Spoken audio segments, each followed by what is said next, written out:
Today we're going to be talking about how an Israeli lizard person wearing a cloak of invisibility teleported and stabbed Charlie Kirk in the neck and then teleported away. I'm joking. We're going to talk about what's actually going on here, some of the crazy things I've seen from Candace Owens, mainly. I mean, she's the main one saying the crazy things. And then some other people's takes on it and kind of where I lie. I'll give you a hint. It's not the same as Candace. So buckle up. We're going to take a look at what we have so far with evidence and what I think is the most likely case. Let's get into it. Taylor Robinson, who did not attend UVU, had never been on UVU campus, packed up his car that day, jumped onto a rooftop, figured out how to like jump around like Spider-Man, and just knew exactly where Charlie Kirk would be seated, despite having never been. Knew where he'd be seated in the middle of the fucking amphitheater where anybody would be. There. I don't think Tyler Robinson was there. You don't think he was there? Bruh. I think he's a total patsy. I think they get lookalikes and they get everybody wearing the same outfit. I think he played a role, and I believe that what he did was he picked up clothes and he dumped them behind the Dairy Queen. I think he had a role, but I do not believe that Tyler Robinson is the person who was walking in that staircase. I do not believe the person walking in the staircase. And I feel confident stating that Tyler Robinson did not murder his roommate. See, Tyler Robinson, he actually has the ability to shapeshift, in case you didn't know that. See, he can shapeshift and make himself into different things, so he wasn't the person walking there that looked, very much like him or had the shoes that looked like him, which we'll talk about. But he just really shapeshifted into a bird, and then he flew up there, and the gun was just magically up there too. And in Israeli Spy, they teleported there with a cloak of invisibility and gave it to him. Yeah, that's what happened. Yeah. A federal asset, Lance Twiggs. What a fucking joke. The person. Why do you think that? Because the police didn't even question him. Which, if you run the theory that he was killed with a patent shape charge, then they all suddenly start to make sense. Why they wouldn't bring the bomb dogs over to where Charlie died. Was that? Yeah, and don't forget about the multiple bullet fragments found in his body afterward, but because those little charges, they have those. Yeah, those somehow just got there, and it's just ridiculous. Shot from below. Because I watched his shirt go out, and I watched the friction of his body, and I saw that his necklace broke before he was hit. I thought, she's a crazy person, isn't she? To God perspective, I believe she is a tried and true psychopath. Truly. Dude, the only psychopath here is Candace. Why would she be like? The gumption of some people is out of this world. She's talking about Charlie's wife, Erica, like. She was there whenever he was murdered, and it just literally just doesn't make any sense. Like, you really think she would do something like that? And, Israeli spies, and yeah, she was working with them to murder the love of her life and had kids with them, and she wanted control of her. Yeah, because and like, no, it makes no sense. It's ridiculous, and shame on her for talking about his wife like this, dude. That's just like. The gumption. So disrespectful. I'm not saying that to be theatrical. I'm No, you're actually crazy and believe it. I mean, like clinical psychopath. Some ritualistic thing, or? Yeah, so for two witnesses, the people who orchestrated his assassination, it was ritualistic. I mean, when you told me at dinner that he was assassinated in the middle of a pentagram, I was like, holy shit. And someone sent me an old Freemason Bible, and it showed how they believe that you have to be in a pentagram to sacrifice someone. It literally shows you, like there's a map inside of the Freemason Bible. And I looked at it and I said, probably was sitting in a pentagram. You think he was killed because he was going against Israel? Guys, just so you know, I'm also sitting in one right now because I have a light over there, a light there. Let's see. Then I have like a corner there. There's like a corner behind me, and then there's another corner right here. And then there's a light receptacle in front of me. So that makes it right. Like I'm in one right now. Like I'm fucked. Like, I'm probably fucked. It's not good. Not looking good, guys. So now that we've heard from the opposite of the voice of reason, let's start to look at things a little more analytically and in a reasonable manner. Because that was crazy, and I just can't even believe someone would think this stuff. But here we are. So shout out to Andrea Burkhart. She is a legal color commentator. She deals in the legal realm. So basically, I'm going to start off here. DNA found on the screwdriver with strong support for Tyler Robinson. Found on the Lessee Center roof after gunshots were heard. So the screwdriver, in case you didn't know, the gun was like a 30-06. So to take it apart, this is where this would come in, and to transport it more easily, because, you know, if you're carrying a gigantic rifle like that, it's going to be easy to spot, but if you take it apart, you can hide it more easily.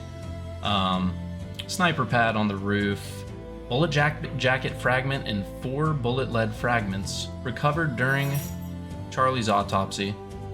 Jacket measure is consistent with the .30 caliber class bullet, like I said previously. Ring footage shows a Dodge Challenger parking at the campus, same Dodge Challenger. They ran the plates and it was found to be Tyler Robinson, so yeah, he was there. Oh, surprise, we're all surprised. Recovery of the Mauser 98 30-06 that I was just talking about. If you guys remember, this was like dumped in the wooded area, which is confirming this here. We all know about the engraved casings where it said some Bella Chow and a bunch of other shit. DNA with strong support for inclusion of Tyler Robinson as the major contributor on the gun's stock scripts, but yeah, like he was holding the thing. He was holding it, you know? Yeah, it's there. A Dremel tool capable of making bullet engravings found in his home, which we'll get into a little bit later too, but his gay furry boyfriend also confirmed this, so there's a little more evidence for you. And or if you're Candace, opposite evidence. It's just fairy tales, but you know, she lives in Lululand, so. And then statement by Lance Twiggs, Tyler's former roommate and romantic partner, his gay furry lover again. Tyler was engraving bullets sometime within a month prior to the shooting. Statements from Lance Twiggs identifying Robinson as the person captured on UVU surveillance footage during the morning of 9/10/25. You know, one of the people that would be most easily able to identify him said it was him, looked very much like him, similar shoes, things like that, which we'll cover in a sec as well. Tyler admits to shooting and discusses his location and activities, including statements that he left the gun in a bush wrapped in a towel, despite that information not being publicly available. So you see the Israeli lizard people, they telepathically told him that. That's the only way he could know. It's not like he did it or anything. Like the lizard people, they telepathically told him. That's how. Yeah, that would be Candace's interpretation, I'm sure. Statements by Twiggs that when he saw Tyler on 9/11/25, Tyler cried and said that he was sorry he did it.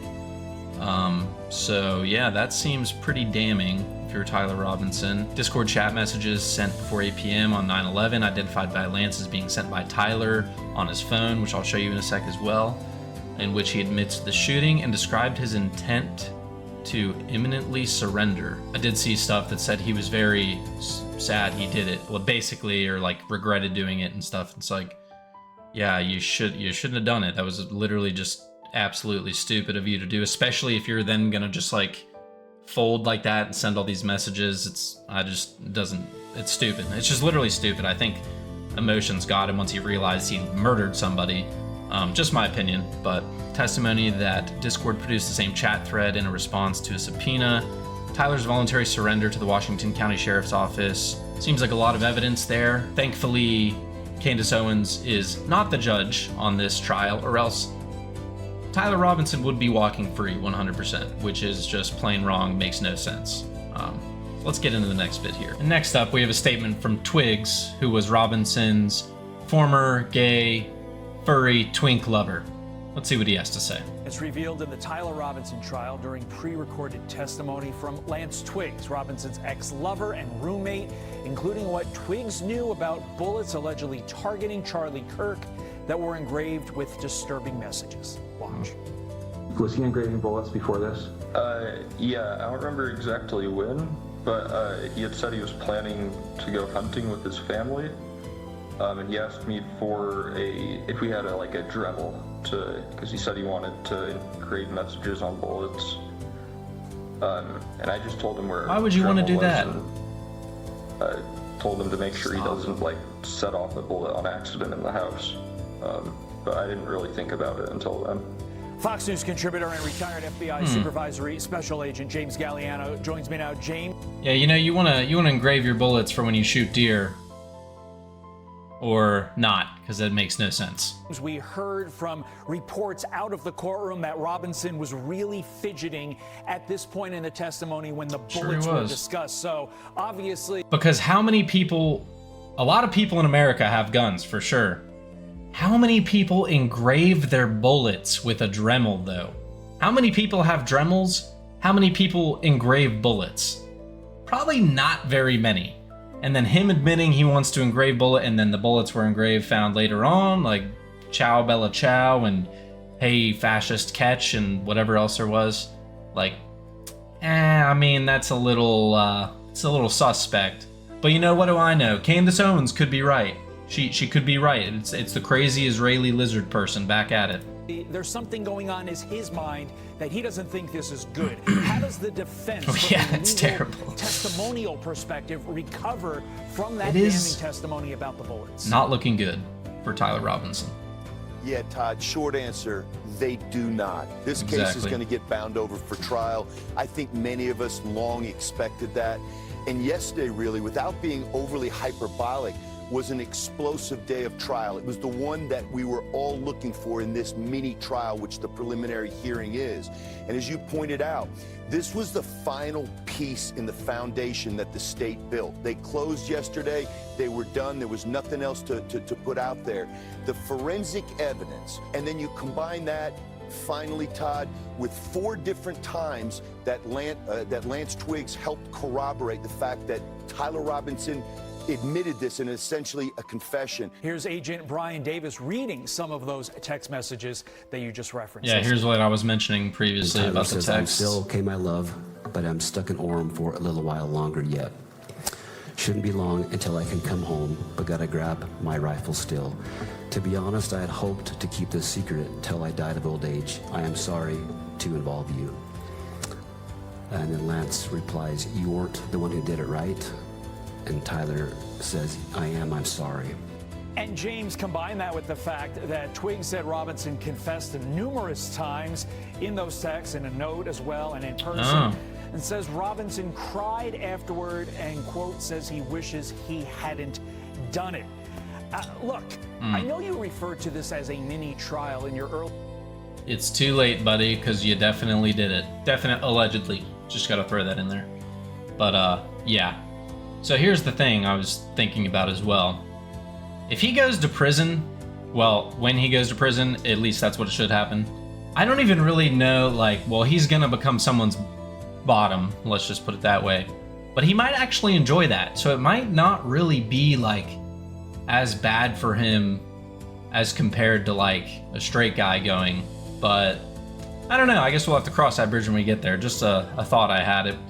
He might not have too bad of a time. He might actually enjoy it. You never know. But on to the next. And so I did some research on some stuff with guns myself, but then this guy came in with something that was just very easy to read off and kind of go through. But the thing with guns is there's a lot of different types of ammunition, different weights, different,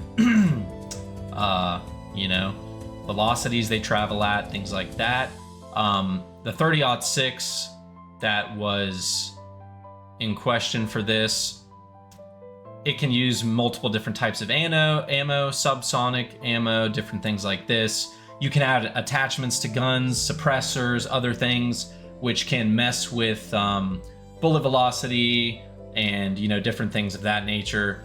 So, because the big thing I think that's throwing a lot of people off is the fact that there was no exit wound, but they did mention they found the bullet fragments inside of his body at the morgue. So I think that's throwing a lot of people off because they're like, oh, a 30-06 would, blow away. If that hit him here, his whole head would decapitate off. I saw somebody say something ridiculous like that earlier, which is just not true. So I figured it'd be good to go over some of these kinds of things and see what a couple other people are saying. But this guy, the U.S. Army's official wound ballistics studies compiled from World War II combat data on the 30-06 document bullet behavior was highly variable. Factors like impact, velocity, drops with range. So it's a full 2,800 feet per second at the muzzle, much lower at distance, which the shot was pretty far away. I think it was like close to 150 yards roughly. Also at very high distance. Angle of entry matters. Yaw, tumbling inside tissue, bone strikes causing deformation, fragmentation, or deflection. Tissue density, example, thick muscle, cervical spine in the neck shot, all influenced whether the bullet exited. Specific examples in related cases, military medical records, World War II autopsies and surgeon reports included instances of 30-06 bullets/fragments stopping in the cervical spine or neck area with no exit. So that does seem like a plausible thing that could have happened. And then this guy said, cool story, he doesn't buy it. This blows his neck out of the back, which is what everyone's been saying that. Cool story, except at least 4 people have been shot with a 30-06 or ballistics equivalent without an exit wound. Charlie Kirk, MLK Jr., Green Beret, Chuck Ritter, and Shane Hill. All of them were at some place hit in the spine, which has flexible properties that help absorb the kinetic energy of higher energy rounds.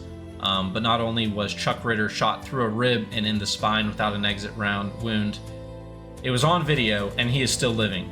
So despite what you've heard, it's entirely possible for someone to be shot without an exit wound with a 30-06, especially a cheap soft point, which explains and could fracture if it hits something hard enough, like a healthy spinal vertebrae. Charlie Kirk was really young, 35, I believe, so he would fall into that category of healthy vertebrae. I think I'm leaning more towards something like this. There's just so much different things to consider with this, because also a gun can have an attachment. You can have things that alter bullet velocity that way. A silencer, maybe, because I heard someone say, if that was shot in that dome, everyone would be deaf. People just say the craziest things, which isn't true. From that height down to there, nobody'd be deaf. It'd be really loud for sure, but if you had a suppressor, yeah, not as much. And then all the different types of rounds that the 30-06 can fire. I think I looked it up earlier, and if I remember correctly, it was roughly 5-ish rounds, I want to say, 5 to 6. And then different grain for all of them. You have hollow point, you have subsonic, things like that. So there's just a lot of variables at play. It's not like a one-size-fits-all thing. And there have been 4 points or cases before where the same thing where there was no exit wound has happened. So just something to consider. But let's get into this little back and forth here. It's just made up bullshit that somebody tells themselves, and then they start believing their own lies. That's all this is. You hoped people wouldn't notice. You all thought you could pull it off. You had Kash Patel, the DOJ, the president, the White House administration, journalists, and the Vegas Mafia. Ooh, Vegas Mafia was in on it too, on speed dial. So yeah, you really think the president of the United States, he's, love him or hate him, he's a pretty self-absorbed guy, I would say. I think we all can say for certainty that Donald Trump's fairly self-absorbed. You really think he's gonna let Charlie Kirk influence him? Charlie Kirk is not gonna get Donald Trump to completely do a 180 on Israel or whatever else. So just ridiculous. But she says the spirit of what Charlie built lives on with the people who are fighting for real justice, aka not her. Candace is literally in Delulu land, and she will probably remain there for the remaining days. So yeah. And then now we'll take a look at what good old Nick Fuentes has to say. People owe Erica Kirk an apology. And I saw people turn around on me and they said, well, you were the first one to criticize her. Yeah, it's a matter of taste. I said that to do the pyrotechnics at the funeral, in my opinion, was in poor taste. To assume control of the organization, I thought was a little premature. I don't think so. It's his wife. Owens, last week she said, I hope Erica Kirk lives a long life so she can be tortured by the guilt of killing her husband until she dies. And that's a little different. It's one thing to say pyrotechnics, sequin, pantsuit, not what I would have done. Maybe a little inappropriate. They say that's a turning point way. That's a little peculiar. I think it's a little something entirely to say she was trafficking orphans in Romania and she killed her husband. Exactly, And I hope she lives dude. a long life, so she's tortured by the guilt.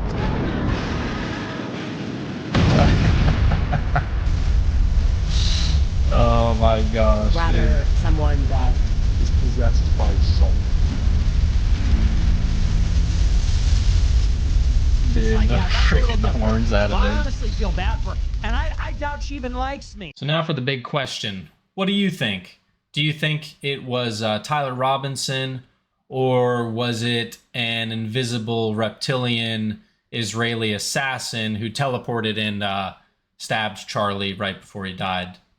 You know, the Candace Owens version of things. I've heard similar things from other people on the left, mainly women, so I'm curious if you guys think this is kind of a gendered thing where men generally think more what I think and women generally think more kind of what Candace thinks. I've seen obviously a lot of women who are right-wing saying the same thing as me, so, but I'm just curious what you think, if it's more a right versus left different idea base, or is it kind of men or women? Where's the distinction? What's the qualifying factor? Or is it just simply Candace Owens has lost her fucking mind? Thanks. I'll see you in the next one.